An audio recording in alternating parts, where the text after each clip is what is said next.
So when we discussed about this topic, and the title is very interesting, it reminded me of a song from Namak Halal, Pairo Pe Apne Khade Ho Ke Dikhao. I think World's Animation Studio stands on its 2 feet. May I request Sumita Sararogi, Senior Vice President, DQ Entertainment, P. Rajashekar, COO, Crest Animation, and Preeti Amarnath, Producer, Technicolors India, to please come on the stage.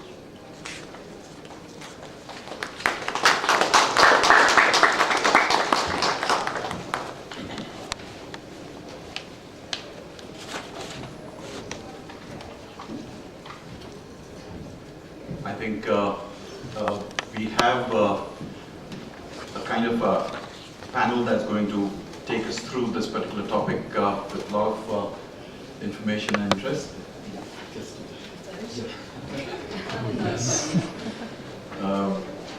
So, may I first request Smita, you'd like to? Sure. Right? Yeah.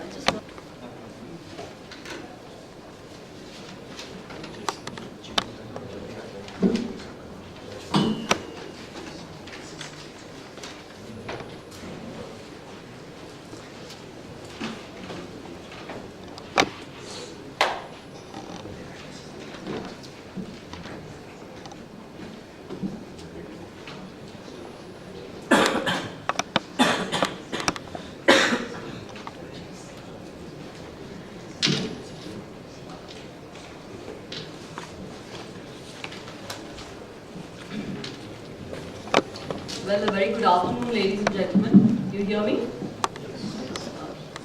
First and foremost, thanks for being so patient. We're absolutely running into lunchtime, and I appreciate your staying back patiently. Thank you to NASSCOM for inviting us over and for conducting this event. Quite honestly, the moment I read the topic, about getting Hanuman to get into the league of Spider-Man and Batman, I thought to myself, but Hanuman is already in a league of his own, so why does he need to get into the league of, Spider-Man and Superman? And that, ladies and gentlemen, is the crux of the matter. For an Indian animation studio to stand on its own 2 feet, there is absolutely no need for Hanuman or any of our other revered gods and goddesses to get into the league of Spider-Man or Batman or to cross boundaries. And come to think of it, Hanuman did take a giant leap. If you go back to our mythology, he did take a very giant leap across the oceans, one giant leap when the time was right. But honestly, I think we really need to stop obsessing with trying to get our mythological characters to come to our rescue and perform all kinds of magic tricks. Let them stay in our puja rooms where they belong, because standing on our 2 feet does not necessarily mean pushing our content down somebody else's throat. It's about being self-reliant, it's about being commercially viable, and it's about being able to understand the industry trends and consumer demands, whether local or international. And if in the course of things you need to resurrect a Baal, Ganesh or a Hanuman, then so be it. But having said that, don't misunderstand me. I'm not trying to say that Indian animation does not have the potential to cross over. It sure does. But the issue here today is about being competitive enough to cross boundaries. It's about being competitive on a global playing field and about a non-dependence on outsourcing, about being a viable entity. And that, I think, is what we should be addressing here today. So the numbers we've been seeing the last couple of years have clearly put forth a very strong case for a strong industry. The demand perspective, as you see, a growth of 22% is very promising and continues to drive the growth in this industry. But honestly, we've been threatening to become a billion-dollar industry for quite some time now. So what's been stopping us? If you see, India has emerged, and you'll all accept that, it has emerged as a very strong destination for animation production for various compelling reasons, which I've listed out there. The world has woken up to Indian animators and is making a beeline for our shows. Whether it's giants such as Disney or DreamWorks and Nickelodeon, or whether it's other partners from Europe and Australia, we've all seen them come knocking at our doors. And believe me, it wasn't for the fish curry and rice. or the chicken tikka, but because they were convinced that the proficiency of the Indian artists is to a level which meets international quality standards and the demanding timelines. But achieving proficiency in hardware and software and obtaining the requisite infrastructure skill sets is clearly only the primer for what could be a really beautiful picture. For the real colors to emerge on the canvas of Indian animation, what we need to do is to create our own intellectual properties. And that, ladies and gentlemen, will give us the strength and the credibility to stand on our own 2 feet and to tap into this huge potential that the global animation industry presents.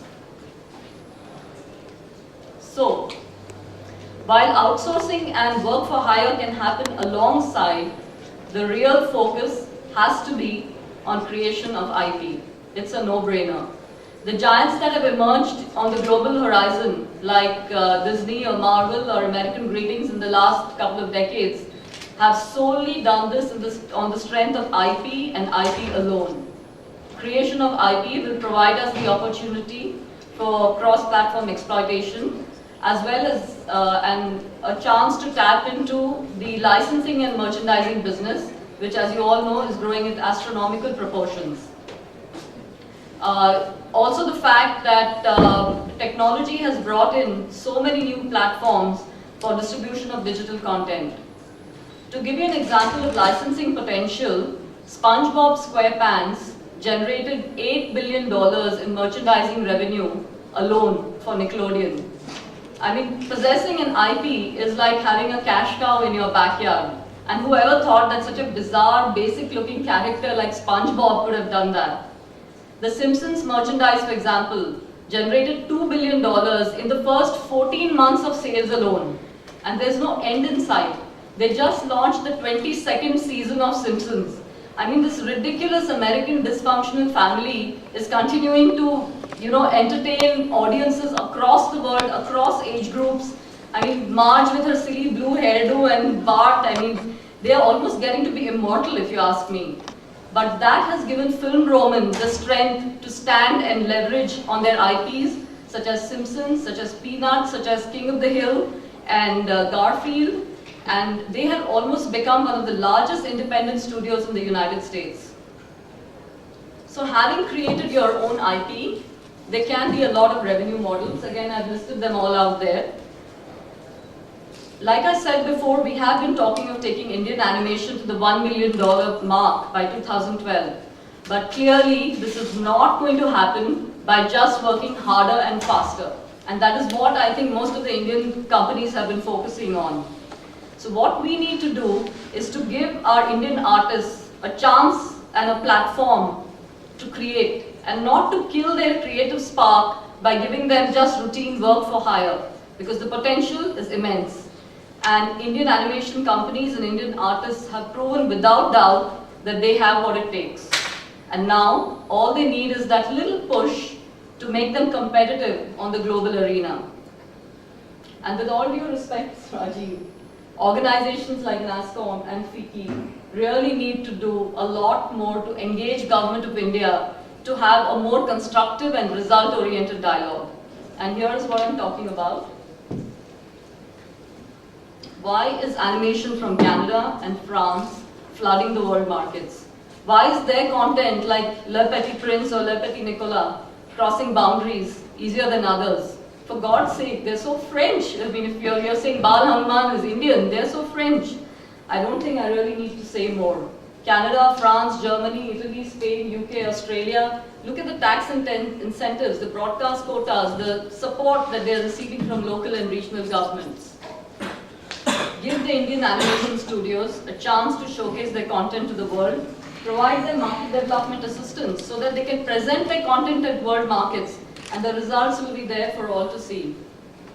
There you go. Crest Animation has produced Alpha and Omega that has grossed 35 million in box office collections. That, ladies and gentlemen, is crossing boundaries and standing on your own feet. DQ's Jungle Book has sold in 180 countries and has just started broadcast on TF1 in the first week and has recorded excellent ratings. That should be the aim of Indian animation studios. whether big or small. It's honestly not about size. Indian artists can do everything from start to finish. And let me give you a small example of what our Indian artists have done.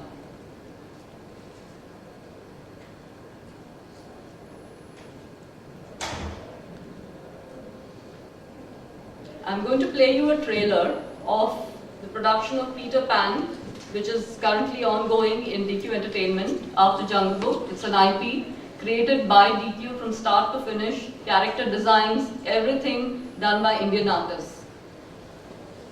Except, of course, the voice, for obvious reasons.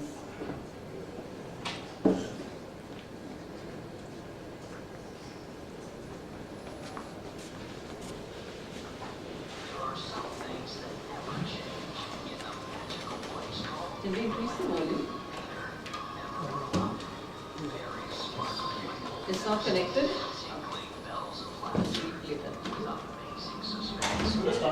Yeah, we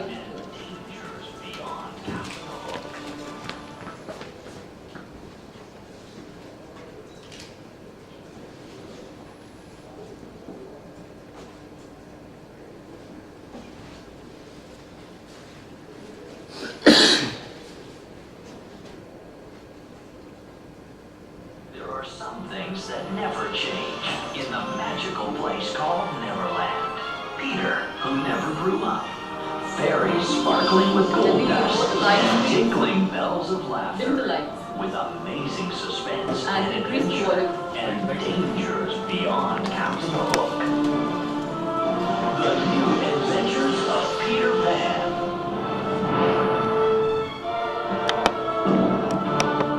increase the volume, please.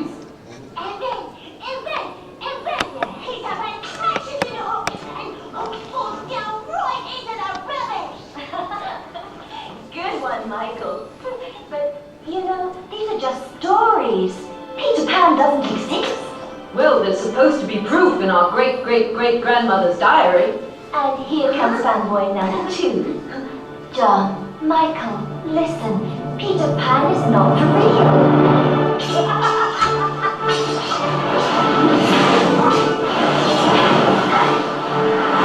Are you for real? After all these years, you're still wondering? Well, I certainly hope so. Because I want to be king of Neverland.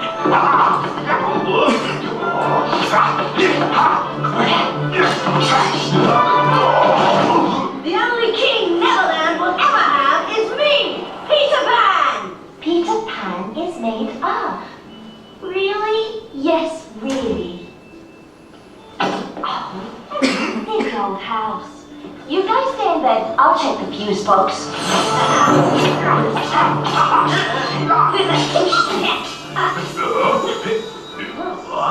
What's happening to me? Uh-oh, dear. You breathing demon, bring me back! Bye-bye, Betty! Curse you, Peter Pan! I'll get my revenge one day! I'll be back! I can't swim! Now where is that fuse box?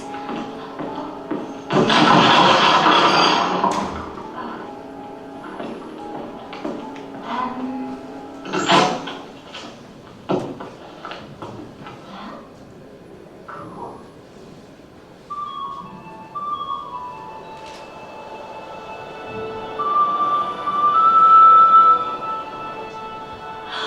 Wendy! Oh no! No, not that door again! The call has come. Let's go to London. Come on, Tink. Let's go!